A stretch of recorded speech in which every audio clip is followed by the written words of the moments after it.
لاگر استراحتی فراغتی نزد مؤسسه تحصیلات میانه عمومی رقم 25 در جامعه دهاتی گلشن ناحیه فرخ روزهای تعطیل تابستانهای مکتبیان با تمام پول بلازد شربت شیرینی‌ها برای کودکان خوش می‌گذرد 30 نفر کودکان مدت 2 هفته در این لاگر با تحصیل استراحت فرا گرفته می‌شوند برای گذراندن این لاگر استراحتی موادهای غذایی با دستگیری دیرکتور مکتب دسترس کرده شدند با دستگیری دیرکتور مکتب رقم 25 رفیق بابای و رئیس دهاتی جماعت گلشن رفیق بابای خیرالله 30 نفر کودکانی که در مکتب ما با لاگر فراغتی لاله با بازی‌های ورزشی و شعر و سرود و چیستان‌ها مشغول می‌شوند با یکجایگی همه طرفه با باغ فراغتی لاله ما آنها را دستگیری کرده با خوراک گرم تامین می‌نماییم. گروه کودکان ما از 30 نفر عبارت است که شماره 15 نفر آنها دخترچه 15 نفرشون پسر می‌باشد. با دستگیری دیرکتور مکتب ما همه طرفه هر روزه از تاریخ 11 تا 25 این کودکان را با لاگر فراغتی پورا دستگیری نموده با بازی‌های ورزشی و همه گونه شعر چیستانخوانی و بازی‌های دیگر مشغول هستیم.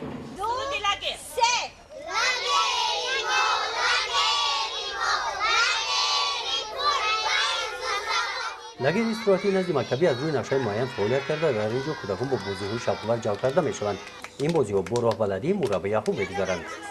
ما سال گذشته بار اول در لاگر نرگس اشتراک کردیم و با ما پسند آمد ما می‌خواستیم این سال هم در لاگر لاوگی اشتراک کنیم و اشتراک کردیم و ما پسند آمد ما بازی‌های شوق‌آور بازی‌های هر گونه بازی می‌کنیم شахمات بازی می‌کنیم کتابخوانی می‌کنیم چیستان می‌گوییم بازی‌های ما هم با همه با ما مشغول هستیم لاگر استراحتی تابستان‌های نورسان البته این از سال دوم است که در مؤسسه عمل میکنند این کودکانی که بیشتر با باغ‌های خوب و علا میخوانند و جنبست کردن سال خونیش را این خوانندگان جلب کرده شده است البته در همین لاگر استراحتی تابستان‌های کودکان مربی ها کار میکنند و اونها درس میدن درس علاوگی میدهند تا که اونها سواد و دانش خود را با سیقل دهند در دوره تعطیل تابستانه در دیگر مکتب‌های ناحیه فرخ لاگرهای استراحتی فراغتی نزد مکتبی تشکیل شده است برای با تمام‌های هر کلاه و سرغیزه و تامین نمودن لاگر نزد مکتبی ماموریت مؤسسه تحصیلات میانه عمومی رقم 12 قسم مواد غذایی را از ارائه قطعه زمین نزد حولیگی مکتب جمع‌آوری نموده است در این مؤسسه تعلیمی قطعه زمین نزد حولیگی مکتب عاقلانه و ثمرناک استفاده برده می‌شود در لاگر استراحتی فراغتی نزد مؤسسه تحصیلات میانه عمومی رقم 12 35 نفر کودکان فرا گرفته شدند از 13 ایون سال روان با فرمان وزارت معارف جمهوری تاجیکستان در مؤسسه تحصیلات میانه عمومی رقم 12 لاگری با نام شرارت تشکیل شده است که اون 35 نفر کودک را فرا میگیرد در اون 3 نفر معلمه با آنها با نگاهبین آنها سر کار دارند و از طرف صاحبکاران اون کودکان با خوراک‌های گرم با خوراک و آذوقه تامین کرده شدگی‌اند و آنها را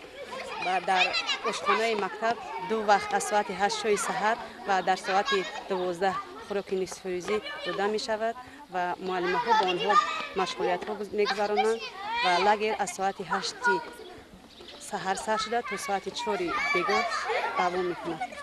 در مؤسسه تحصیلات میانه عمومی رقم 12 ناحیه فرخ در این روزها با اشتراک معلمان صف‌های ابتدایی همه مکتب‌های ناحیه برای در سال نو تحصیل عملی نمودن دستور سپارش‌های وزارت معارف جمهوری تاجیکستان در سمت بهبودی صفت تعلیم در صنف‌های ابتدایی در موضوع نظام نو تحصیلات صلاحیت‌ناک سمیناری آموزشی رفته ایستاده است. موافق فرمایش وزارت معارف و علم جمهوری تاجیکستان از 1 سپتامبر سال 2016 تمام آموزگاران صنف‌های ابتدایی با نظام نو تحصیلات صلاحیت‌ناک می‌گذرند. از این خاطر ما در 5 مرحله که امروز شما شاهد مرحله دومی گذشتن سمینار آزمایشی برای معلمان صنف‌های ابتدایی قرار دارد و ما می‌توانیم تا 1 سپتامبر با هدف اساسی یعنی همه معلمان را از نظام نو تحصیلات صلاحیت‌ناک برخوردار نماییم. آمادگی مؤسسه‌های تحصیلات میانه عمومی ناحیه برای سال تحصیلی 2016-2017 در این روزها با صورت ادامه دارند. در مؤسسه تحصیلات میانه عمومی رقم 12 با دستگیری والیدان، اساتید والیدان آموزگاران و صاحبکاران موادهای ساختمانی دسترس کرده شده علیه سیمخانه‌ها تعمیر کرده شدند. یک قسم کارهای تعمیری از حساب درآمد مبلغ‌های حاصل زمین‌های نزد حولیگی مکتب و انجام رسانیده شدند. در صنف من 29 نفر خوانندگان تحصیل میکنند. سیمخانه را برای سال خونیش نو سال خونیش 2016-17 از حساب مبلغ پدر و مادران 10 سومونی با مبلغ 290 سومونی جمع نمودیم و در مهلت پیش از تعطیل رفتن بچه‌ها سیمخانه را با سال نو خونیش برای درس خواندن بچه‌ها آماده کردیم. حاضر عین زمان در مکتب تعمیر رفته ایستاده است. اگرچند که اتستاسیا دوام کرده ایستاده باشد هم علاقه ما 70% سیمخانه را از تعمیر از حساب سهم والدین و از حساب پدر و مادرها علاقه تعمیر کردیم و سیمخانه های ما 70% علاقه به سال نو خونیش آماده پورا تعمیر شدگی‌اند از حساب پدر و مادرها و نقشه داریم که تا روز یکم همه طرفه تعمیر رو به آخر رسانیم. برای گذراندن این دوره زمستان هزوم ذخیره کرده شده خوکای انگیز طرفدارانه استفاده کرده شده است. امسال از حساب درختان کشیده که در لبای راه وجود داشتند از حساب همینها به ما یک به مقدار 10 کوب تو بیل‌های کشیده را یاردم رساندند و یاردم پدر مادران از حساب اندیشت با حساب تپک انا به مقدار قریب 10,000 دلار زیادتر یاردم کشیده رساندند. امسال باشد با باوری کامل میگیم که زمستان را خدا خواهد نقصر میبریم. در مؤسسه تحصیلات میانه عمومی رقم 25 کارهای تعمیر ساختمانی آمادگی مکتب به سال نو تحصیل با صورت ادامه دارد. قسم زیادی سیمخانه‌ها در این مکتب از تعمیر کپیتالی علاقه برآورده شدند. امسال تعمیر مؤسسه رو ما 15 روز پیش سر کردیم. وضع تعمیر در همه سیم‌ها رفته است. نکته نماند که تا امروز 70% مؤسسه از تعمیر برآمده است.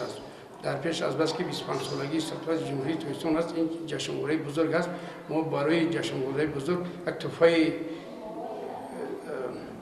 آماده می‌سازیم که بخش خوانندگان و آموزگاران تعمیر اجزای بیشتر اجزای والدین ها رفته است و خود معلمان تعمیر میکنند. در دیگر مؤسسه‌های تعلیمی نوعی کارهای تعمیر ساختمانی سیمخانه‌ها با همین سرعت ادامه دارند. لاگرهای استراحتی نزد مکتبی باشد نزد 35 مؤسسه تعلیمی فعالیت دارند. گزارش خواجه نظریف خدای نظر ظهور و فضل‌نایه فرخور برای برنامه اطلاعاتی نوید.